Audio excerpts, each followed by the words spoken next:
بسم اللہ الرحمن الرحیم۔ آج کا جو ہمارا ٹاپک ہے وہ ہے نحن انصار اللہ۔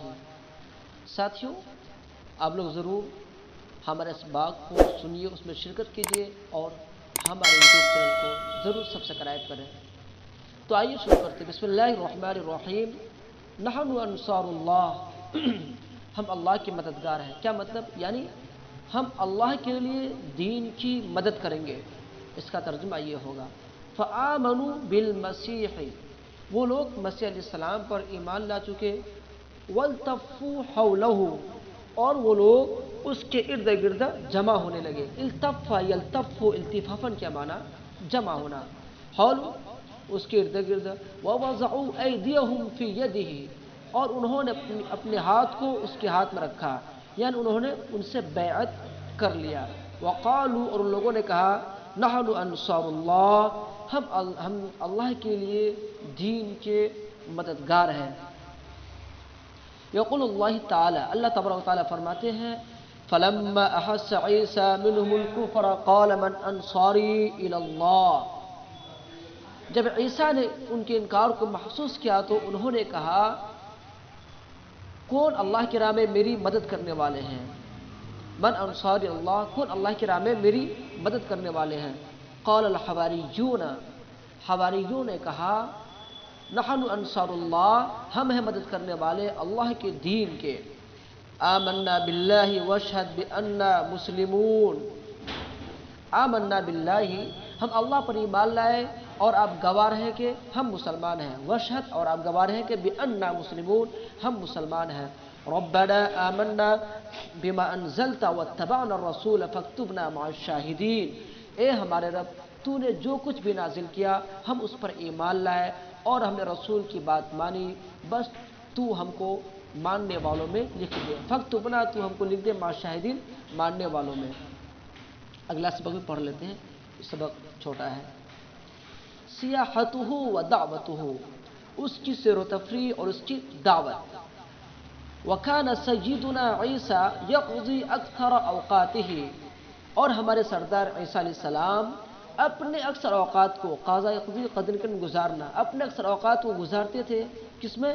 فی السیاحتی، سیاحت میں، سیر و تفریح میں، اور کس میں؟ والانتقال من مکان الی مکان، انتقال کا عطف سیاحت پر ہے، اسی وجہ سے انتقال مجرور ہے، اور ایک جگہ سے دوسری جگہ نقل مکانی پر وہ زندگی بسر کرتے تھے۔ یدعو بنی اسرائیل الی اللہ، وہ بنی اسرائیل کو اللہ کی طرف بلاتے تھے۔ ویہدی خرافہم الضالۃ الی ربہا وسیدہا، دیکھیے یہ خروف جمع خرافت کے معنی بکری کا بچہ، الضالۃ گمراہ، اور وہ ان کے گمراہ لوگوں کو، بکری کا بچہ نہیں، ہم یہ ترجمہ جو کریں گے وہ یہ ہوگا کہ اور وہ ان کے گمراہ لوگوں کو، بھٹکے ہوئے لوگوں کو، الی ربہا، ان کے آقا، و سیدہا، اور ان کے مالک کی طرف بلاتے تھے، یہ ترجمہ کریں گے، ٹھیک ہے۔ وَيَتَّفِقُ لَهُ فِي هَذِهِ الْجَوْلَاتِ وَالرِّحَلَاتِ الْيُسْرُ وَالْعُسْرُ، یتفق جو فاعل ہے وہ ہے الْيُسْرُ اور الْعُسْرُ، اور ہے کی ضمیر جو لوٹ رہی ہے وہ عیسیٰ علیہ السلام کی طرف۔ جولات کے معنی سفر، اور رحلات ان کے معنی بھی سفر۔ جولت جمع جولات، سیرو سیاحت، اور رحلت جمع رحلات، سفر۔ اور اس سفر اور اس سیرو سیاحت میں ان کے لیے آسانیاں اور پریشانیاں دونوں آتی تھیں، یعنی وہ اس سیرو سیاحت اور سفر میں آسانی اور مشکلات دونوں کا سامنا کرتے تھے۔ اور کس کا سامنا کرتے تھے؟ وَالضَّيِّقُ وَالرَّخَاءُ، تنگی اور خوشحالی کا سامنا کرتے تھے، یعنی تنگی اور خوشحالی ان کے سامنے پیش آتے تھے۔ وَيَتَحَمَّلُ ذَلِكَ صَابِرًا، اور انہوں نے ان تمام چیزوں کو، ذَلِكَ صبرًا، ان تمام چیزوں کو صابرانہ طور پر برداشت کیا۔ وَيَقْبَلُ هَذَا شَاكِرًا، اور اس چیز کو شکرانہ طور پر قبول کیا۔ وَيَصْبِرُ عَلَى الْجُوعِ، اور وہ بھوک پر صبر کرتے تھے۔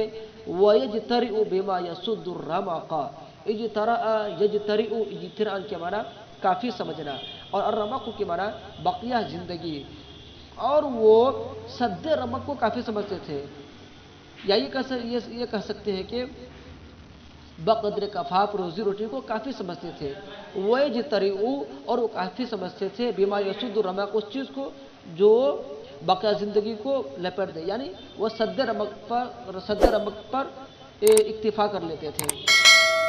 اوکے ٹھیک ہے، اب اگلا سبق انشاءاللہ آئندہ پڑھیں گے. اجازت دیجیے، السلام علیکم.